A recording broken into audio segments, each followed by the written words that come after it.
L'infidélité, volume 2.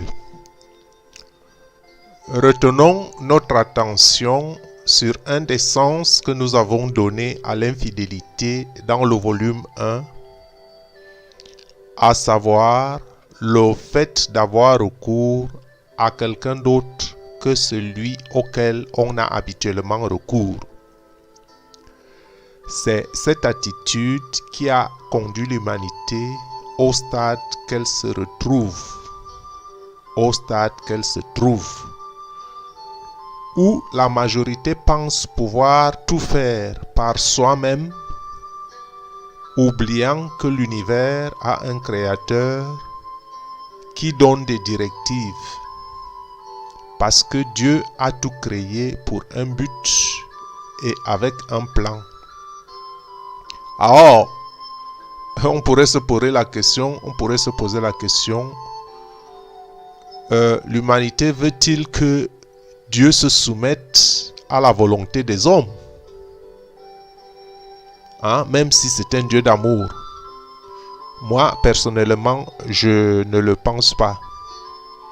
C'est nous les hommes qui devons nous tourner vers Dieu. Même si Dieu nous aime, cela ne veut pas dire que nous devons lui présenter du n'importe quoi. Il a une certaine volonté. Dieu sait là où il veut nous amener. Dieu sait là où il veut nous mener.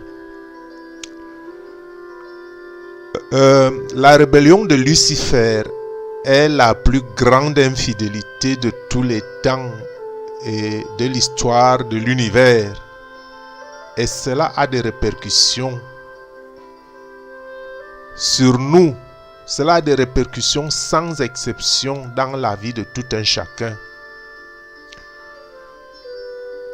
Il se pose à toi qui regardes cette vidéo un problème de choix. Le plus grand choix de ton existence et un choix qui détermine de ton avenir, de ton éternité. La question du choix est celle du choix de la vie ou de la mort, du choix de Dieu ou de la force des ténèbres.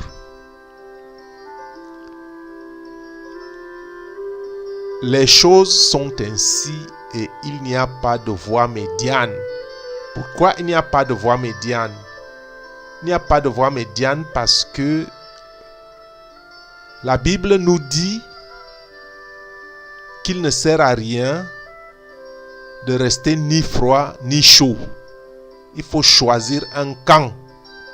Soit vous êtes froid, soit vous êtes chaud. Parce que vous ne pouvez pas être à la fois froid et bouillant. Vous ne pouvez pas non plus ne pas être froid et ne pas être bouillant. Auquel cas la tiédeur. Parce que en cas de tiédeur, nous disent les Saintes Écritures, je te vomirai. Pourquoi le choix est essentiel pour ton avenir? Retraçons en bref, d'une manière compréhensible, les faits. Lucifer, le plus puissant des anges en vue devant Dieu, a voulu par orgueil supplanter le Créateur. Par orgueil, c'est-à-dire une infidélité au Créateur. Dans sa révolte, Lucifer a entraîné avec lui le tiers des anges et il a juré inimitié au Créateur et de perdre les hommes. Dans tous les cas, Lucifer s'est fait et s'est déclaré ennemi de Dieu. Et il est facile de l'identifier comme adversaire de Dieu puisqu'il est nommé à plusieurs reprises dans la Bible avec des noms différents qui nous donnent des traits de caractère bien précis et complémentaires sur lui. La Bible le nomme comme le dragon, le grand dragon, le serpent ancien, appelé le diable et Satan. La Bible le caractérise comme celui qui séduit toute la terre, l'accusateur des frères, celui qui accusait jour et nuit devant Dieu et qui accuse même d'ailleurs jusqu'à aujourd'hui. Jésus nous dit qu'il est meurtrier, que Lucifer, Satan le diable, est un meurtrier et il le nomme également le père du mensonge. N'est-ce pas lui qui a séduit Adam et Ève alors qu'ils menaient une vie paisible dans le jardin d'Éden? Lucifer est aussi vu comme le père du mensonge, le prince de l'air, l'aveugleur des intelligences pour les incrédules et les fils de la perdition. Donc pour les incrédules et les fils de la perdition, Satan aveugle l'intelligence. Mais Dieu est avec ceux qui mettent leur espoir en lui. Donc le nom diable signifie calomniateur, celui qui est prompt à la calomnie, accusant faussement. Cela signifie accusateur, cela signifie médisant. Satan signifie l'adversaire, l'ennemi de Dieu. Et Satan s'identifie comme le prince des démons, l'auteur du mal. Je dis bien, Satan s'identifie comme le prince des démons et l'auteur du mal. Le persécuteur des bons, les entraînant au péché, il entraîne les bons au péché, les éloignant de Dieu, puisqu'il a juré de perdre les hommes, la majorité. Satan est le prince des mauvais esprits, l'adversaire invétéré de Dieu et de Christ, qui incite à l'apostasie contre Dieu et au péché. C'est lui qui pervertit les hommes par ses ruses. Les adorateurs d'idoles sont sous son autorité. Par ses démons, il peut prendre possession des hommes et leur affliger toutes sortes de maladies. Nous allons lire un peu Apocalypse 12 pour voir ce que Jean, dans sa vision prophétique, ce que Jean avait vu. Et je laisse les Saintes Écritures parler.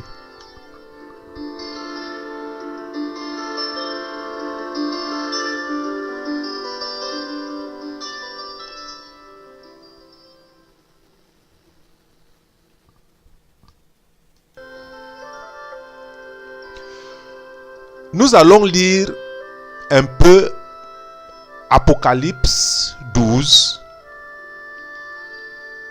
pour voir ce que Jean, dans sa vision prophétique, ce que Jean avait vu. Et je laisse les Saintes Écritures parler.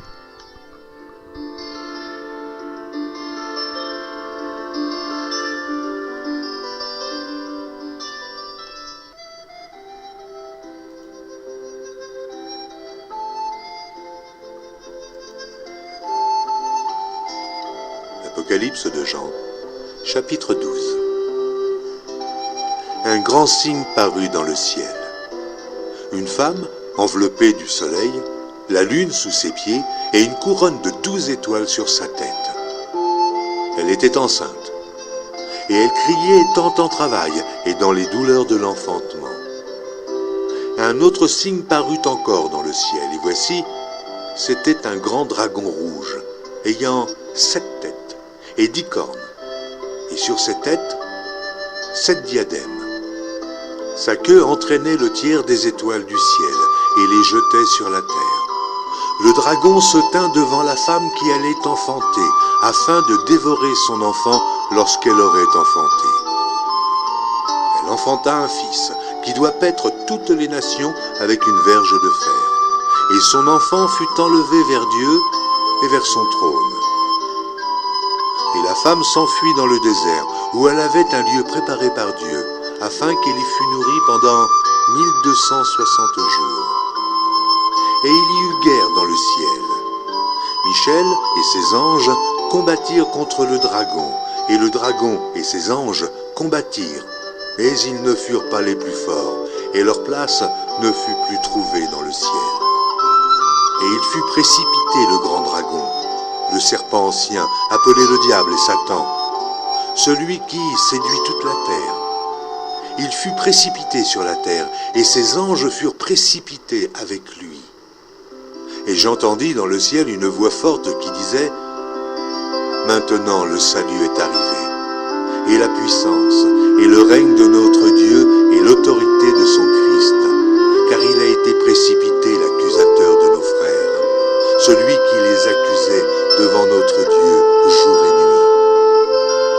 Ils l'ont vaincu à cause du sang de l'agneau et à cause de la parole de leur témoignage, et ils n'ont pas aimé leur vie jusqu'à craindre la mort.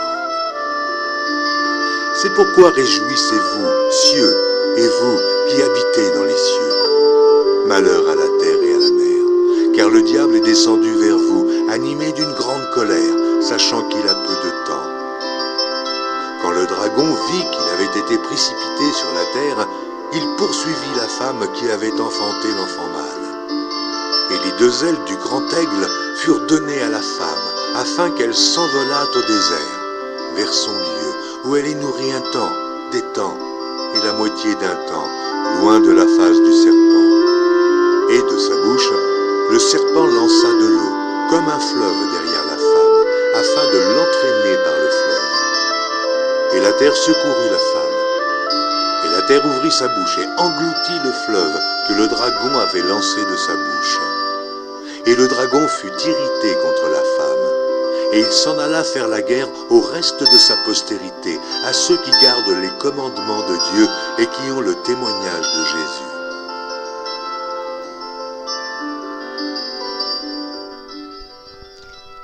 À cause donc du libre arbitre, qui est un don de Dieu, Dieu, dans sa majesté, laisse pourtant le choix à tout un chacun, parce que le dragon est sur la terre pour faire la guerre à ceux qui gardent les commandements de Dieu. Et Dieu ne force personne. Dieu, à cause de son libre arbitre, laisse tout un chacun. Devant les épreuves, pour éprouver la foi de tout un chacun. Alors la question essentielle, vous choisirez qui? Choisirez-vous la facilité ou choisirez-vous de combattre le dragon? La Bible nous dit que notre combat n'est pas un combat charnel, que notre combat est un combat spirituel, que nous combattons contre les puissances invisibles, les puissances des lieux célestes qui sont descendues pour tourmenter la terre. Vous choisirez qui?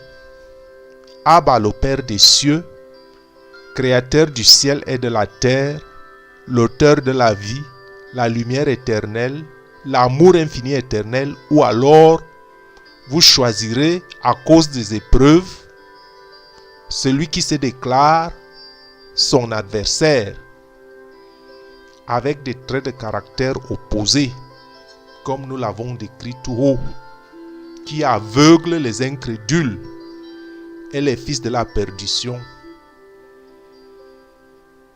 Qu'allez-vous choisir? Vois, je mets aujourd'hui devant vous la bénédiction et la malédiction.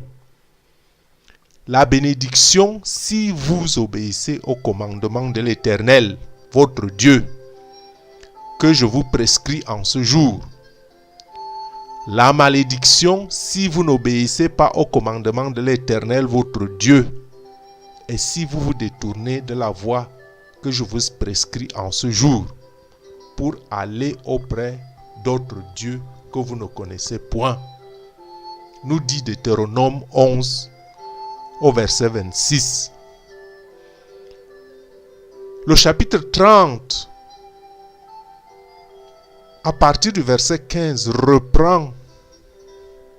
pose la même question essentielle, la question de votre avis, la question de votre avenir. Puisque Dieu vous laisse la liberté, puisqu'il a été accordé au grand dragon un temps, des temps et la moitié d'un temps, allez-vous vous laisser séduire? Et c'est pourquoi il est dit, vois, je mets aujourd'hui devant toi la vie et le bien, la mort et le mal. Car je te prescris aujourd'hui d'aimer l'Éternel ton Dieu, de marcher dans ses voies et d'observer ses commandements, ses lois et ses ordonnances, afin que tu vives et que tu multiplies, et que l'Éternel ton Dieu te bénisse dans le pays dont tu vas entrer en possession. Mais si ton cœur se détourne, si tu désobéis, si tu n'obéis point, si tu te laisses entraîner à te prosterner devant d'autres dieux et à les servir, je vous déclare aujourd'hui que vous périrez, que vous ne prolongerez point vos jours dans le pays dont vous allez entrer en possession. Après avoir passé le Jourdain, j'en prends aujourd'hui à témoin contre vous le ciel et la terre. J'ai mis devant toi la vie et la mort, la bénédiction et la malédiction. Choisis la vie afin que tu vives, toi et ta postérité, pour aimer l'Éternel, ton Dieu, pour obéir à sa voix et pour s'attacher à lui. Car de cela dépendent ta vie et la prolongation de tes jours. Et c'est ainsi que tu pourras demeurer dans le pays que l'Éternel a juré de donner à tes pères, Abraham, Isaac et Jacob.